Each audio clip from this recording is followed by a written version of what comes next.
আসসালামু আলাইকুম, সবাই কেমন আছেন? চলে আসলাম নতুন একটা ভিডিও নিয়ে।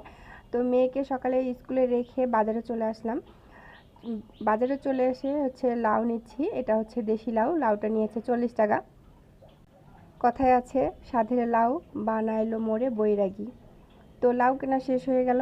রাস্তার ওই পাশ থেকে এখন আমি এই পাশে দাঁড়িয়ে আছি, গাড়ির অপেক্ষা করতেছি অনেকক্ষণ পর। সকালে একটু গাড়ি পাইতেই সমস্যা হয়। তো অনেকক্ষণ অপেক্ষা করে থাকার পরে অবশেষে একটা গাড়ি আসলো, আর সেই গাড়িতে আমি উঠে রওনা দিলাম। এখন সকালে আবহাওয়াটা অনেক সুন্দর থাকে, একটা ঠান্ডা ঠান্ডা আমেজ, আর অনেক শান্ত পরিবেশ থাকে। সকালটা বেশ ভালো লাগে, সকালের জার্নিটা আমার কাছে। গাড়িতে করে যাচ্ছি আর ভাবছি লাউটা কি দিয়ে খাবো, কি দিয়ে রান্না করলে ভালো হয়। তো ভাবতে ভাবতে মনে পড়লো ফ্রিজে তো আমার টাকি মাছ আছে। তো টাকি মাছ দিয়ে আজকে লাউটা না হয় রান্নাই করব। তো বাসায় এসে মাছটা পরিষ্কার করে লাউটা কেটে সুন্দর করে রান্না বসিয়ে দিলাম। টাকি মাছ দিয়ে লাউ। টাকি মাছ দিয়ে লাউ আসলে অনেক মজা লাগে।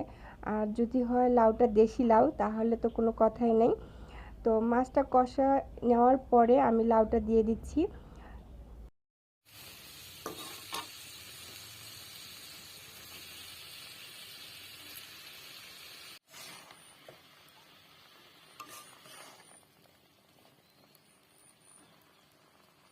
তাহলে হয়ে গেল আমার লাউ দিয়ে টাকি মাছ রান্না।